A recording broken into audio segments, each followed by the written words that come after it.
En ce mercredi des cendres, ce soir, la parole de Dieu, on avait 3 passages de la parole de Dieu. Je me suis d'abord arrêté, je dirais, un peu à chacun des passages pour retenir une phrase. On ne peut pas tout retenir dans la vie, hein? Dans la première lecture, moi, ce que j'ai retenu, on disait « Revenez au Seigneur votre Dieu ». Vous savez, quand on développe une relation d'amitié, une relation d'amour, c'est jamais réglé une fois pour toutes, ce serait trop beau, hein?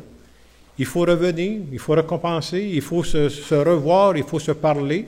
C'est comme ça que la relation se développe et c'est la même chose avec Dieu. Dans la deuxième lecture, ce que j'ai retenu, c'est la dernière phrase. « Le voici le moment favorable. » Vous savez, c'est le temps du carême, on peut rencontrer Dieu à l'année longue. Ce n'est pas réservé au carême. Mais l'Église a trouvé que c'était sage qu'on se donne des moments particuliers pour dire « Ah, ces moments-là, on va se mettre ensemble. » Puis on va vivre quelque chose de plus intense pour se rapprocher, dans notre cas, se rapprocher de Dieu. C'est ce qu'on veut faire ce soir à travers cette célébration du mercredi des cendres. C'est ce que des millions de chrétiens vont faire pendant ce temps du carême. Puis dans l'Évangile, on nous a rappelé 3 moyens que l'Église propose depuis des siècles. On va nous dire 3 moyens pratiques, si vous voulez vivre ça, des moyens pour nous rapprocher de Dieu. Premier moyen, faire l'aumône, c'est-à-dire partager avec les plus petits, les plus démunis. Quand on fait ça, là, c'est un moyen concret de se rapprocher de Dieu, parce que Dieu est présent dans les petits. Deuxième moyen, c'est la prière, c'est-à-dire prendre des temps pour s'arrêter, pour vivre un moment d'intimité avec Dieu. Et le dernier moyen qui est toujours proposé dans le carême, c'est le jeûne. Mais je vous fais remarquer que le jeûne qui est proposé dans le carême, ce n'est pas le jeûner pour jeûner, là. Je n'ai rien contre le fait que vous voulez arrêter de manger la tarte au sucre, là, mais ce n'est pas ça le but. Le but, quand on jeûne, c'est-à-dire je jeûne pour que ça débouche sur plus de services. Peut-être qu'il y a des émissions de télévision que je vais laisser tomber pour être disponible pour rendre service à du monde. Ça, c'est le vrai jeûne qui plaît à Dieu. C'est même le prophète Isaïe qui va dire ça. Un des buts du carême, c'est de renouveler notre espérance. Je le disais au début de la célébration, on vit dans une période, vous savez, pareil comme moi, tout ce qu'on entend de ce temps-là, il n'y a pas beaucoup de monde qui parle d'espérance, là. Il y a des gens qui font des grands discours. Je ne les nommerai pas, mais il n'y a pas beaucoup d'espérance là-dedans, là. Et ce soir, nous autres, on n'est pas venus entendre parler de ces nouvelles-là, on est venus entendre parler de la bonne nouvelle. Alors, c'est ça la période du carême. Et l'espérance, j'ai lu un texte qui disait ceci. Une personne n'est vraiment vieille que lorsqu'elle n'a plus d'espérance, lorsqu'elle n'attend plus rien de la vie. Et j'espère que si on est ici ce soir, c'est qu'on entend encore quelque chose de la vie, là. C'est ça notre espérance. L'espérance, c'est le moteur qui te pousse à aller en avant. C'est la force qui dit, bien, il y a un défi, mais on va le surmonter, le défi. L'espérance, c'est de se rappeler que quand on est ensemble, on est plus fort. Alors, ce que j'ai pensé pour cette période de carême, parce que je pense que pour la plupart d'entre nous, ce n'est pas exactement notre premier. Moi, ça fait déjà 2-3, en tout cas, là. Mais j'ai dit, si on ne se donne pas un signe concret, c'est facile de perdre ça de vue. Et moi, le thème que j'aimerais développer pendant ce temps du carême, c'est toute la question de la confiance. Si on n'a pas confiance, on n'aura pas d'espérance. Alors, juste avant de vous continuer mon homélie, il y a des personnes qui vont vous passer une carte. Je vais attendre que tout le monde ait la carte, puis je vais pouvoir continuer. Alors, les gens qui ont passé des cartes, je vous invite à faire votre job.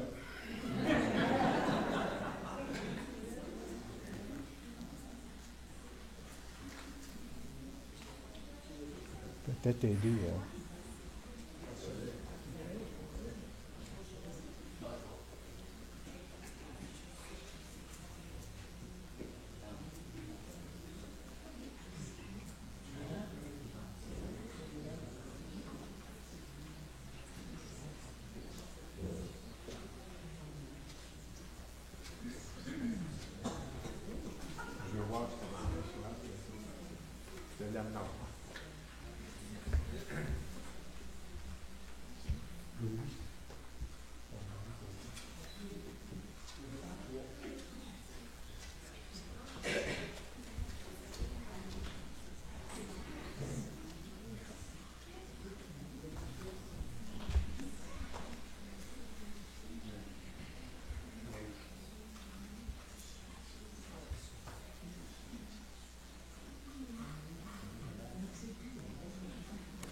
Je pense que tout le monde a eu sa carte.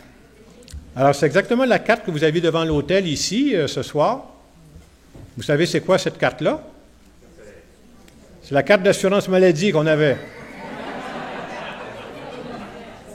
Ils viennent de nous changer le modèle, là, mais l'ancienne carte d'assurance maladie, c'est ça. C'est la carte qu'on sortait quand on allait voir le médecin. Je ne veux pas vous envoyer à l'urgence parce que vous allez attendre. Mais j'ai voulu me servir de cette carte-là, puis moi, j'ai changé un peu ce qu'il y a dessus. Hein. J'ai marqué « confiance ». Et à partir de cette carte-là, ce que je voudrais justement, c'est qu'on puisse, pendant ce temps du carême, de développer ce climat de confiance. Alors, c'est marqué ceci. Et vous savez, le mot « confiance », finalement, c'est le mot usuel qu'on emploie, mais la foi, c'est quoi? C'est la confiance en Dieu. S'il n'y a pas de confiance, oubliez la foi, ça ne tient pas du tout. Et la carte continue en disant ceci.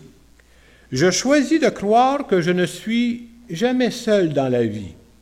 Dieu, tu veilles sur moi. » J'aime répéter, puis c'est vrai là. Les gens, des fois, croient à un Dieu magique. Nous, ce qu'on croit, quelle est la promesse que Dieu a faite?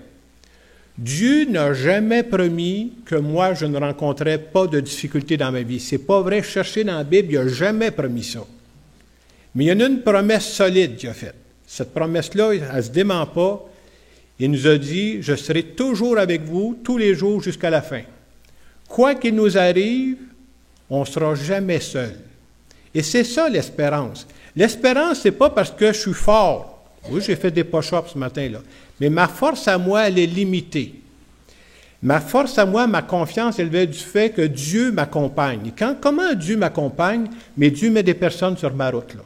C'est comme ça qu'il procède. Dieu me donne une force intérieure pour relever des défis.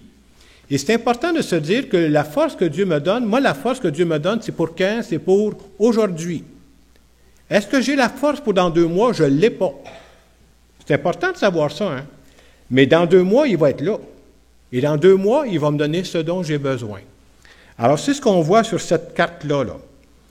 Et au verso, si vous tournez la carte, c'est une pensée de Matthieu 28, 20. « Je suis avec vous tous les jours. » Tous les jours. Alors, ce que vous voyez, c'est marqué « signer » puis marqué la date. Je vous demanderai de ne pas signer la carte, s'il vous plaît. Parce que ce que je voudrais que vous ne signiez pas la carte ce soir. Je voudrais que ce soit un engagement personnel. Ramenez ça chez vous, puis à un moment donné, vous prendrez un moment de calme, un moment de prière dans le fond de votre chambre, où vous voulez. Puis si vraiment vous y croyez que c'est ça, là, que je ne suis jamais seul, si vous y croyez vraiment que je peux y faire confiance, là, quand vous serez vraiment décidé, c'est comme si c'est un engagement que vous prenez envers vous-même. Vous n'avez pas montré ça à personne, là. Vous prenez ça, vous le signez. Dans 6 mois d'ici, dans 2 ans d'ici, dans 5 ans d'ici, il vous arrive une claque. Il vous arrive un moment difficile. Vous ressortez votre carte. Moi, je l'ai signé il y a quelques années, dans mon tiroir. Je ne devrais pas dire ça, dans mon tiroir à bas. Mais je sais où est-ce qu'elle est. Et je peux la ressortir et puis dire, regarde, là, la vie est plus difficile à ce moment-ci, ça tremble dans ta vie, si tu te fais brasser dans ta vie. Tu as choisi un jour de lui faire confiance. Est-ce que tu y fais encore confiance? C'est ça le but de la carte, là. C'est de nous rappeler qu'en toutes circonstances, on peut lui faire confiance. Et cet amour-là que Dieu a pour nous, c'est un amour personnel. Et je veux qu'il veille sur moi en toutes circonstances. Alors, ce que j'ai fait, ces cartes-là, j'ai été rassemblé, je pense que c'est hier après-midi, je suis venu à l'hôtel, j'étais tout seul dans l'église. Des fois, je suis tout seul dans l'église, vous savez. Je les ai bénis. Et ce que j'ai dit à Dieu, c'est ceci. Quand ces personnes-là vont peut-être ressortir leur carte dans 6 mois, dans 2 ans, dans 5 ans, moi, je ne serai pas là. Mais il y a quelqu'un qui va être là. Dieu va être là. Je te demande d'accompagner ces personnes-là quand ils n'auront le plus besoin. Et vous voyez, le format qu'on a pris, c'est un format de carte d'affaires. Nous autres, on fait affaire avec Dieu. Je vous annonce qu'il n'y a pas de tarif là-dessus. Mais c'est bon de savoir qu'on peut compter sur lui, par exemple. Alors, c'est ça le message que je voulais qu'on retienne pendant ce temps du carême. Puis comme c'est une petite carte, si vous voulez, vous pouvez même la glisser dans votre portefeuille. Hein. C'est la même grandeur que les cartes d'affaires. Mais pour nous, ça nous dit qu'il y a quelque chose de plus. Et je dirais que c'est quelque chose, c'est un signe qu'on va avoir entre nous, qui va nous poursuivre, spécialement dans ce temps du carême, puis qui va nous poursuivre aussi tout le temps où vous voudrez la garder, pour dire, moi j'aime souvent dire, on souffre de la même maladie. Ce n'est pas tout à fait à la mode de dire je fais confiance à Dieu. Il y en a qui disent que ça n'existe pas. Nous, on a choisi de lui faire confiance. Alors ce soir, c'est ça qu'on veut célébrer. Alors je vous invite à garder cette carte et comme je disais tantôt, ne pas la signer. Attendez le moment, si ça vous prend 2 semaines, 3 semaines, 1 mois, n'importe quand. Mais quand vous allez la signer, que ce soit un engagement que vous prenez et qui pourra vous servir par la suite.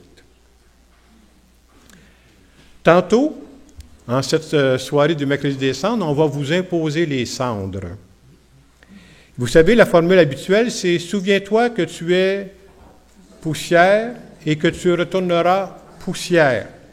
Mais en lien avec la carte que je vous ai passée ce soir, la phrase qu'on va vous dire, ce n'est pas tout à fait celle-là. Ce qu'on va vous dire, c'est « Souviens-toi que Dieu t'aime personnellement et que tu peux lui faire confiance ».